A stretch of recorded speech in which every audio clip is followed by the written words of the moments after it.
So let's have it for Ukraine, please. I know, there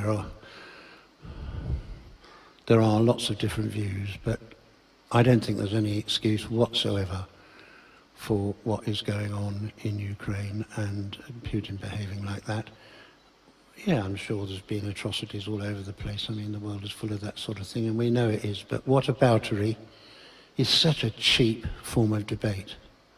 What about this? What about that? Well, you did this. Well, they did that. That doesn't actually excuse anything that is going on in the now. And we should all, hopefully, be able to come to that conclusion. If there are those amongst you who do not think like that, then I respect your view. I really do, because we live in a plural society. That's what my dad fought for, and many of his friends died for, that we could have a world where we could say, more or less, what we wanted. We could plant our garden of what we want to. We could send our kids to the school of our choice. All of those things.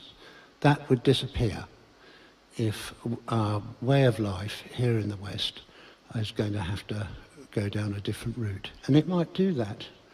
But I, for one, I'm afraid have pinned my colours to the mast a long time ago. For someone of the soft left, I'm emotionally left, but pretty well not ideologically terribly left, I'm afraid.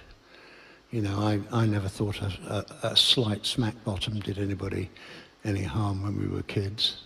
But I drew the line at this kind of thrashings that boys of 7, 8 and 9 years old received at the kind of prep schools, boarding schools that I went to. That's a different matter.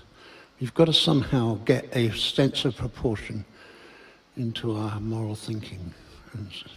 Anyhow, I'm blurbing on again. This is going to be a good night situation.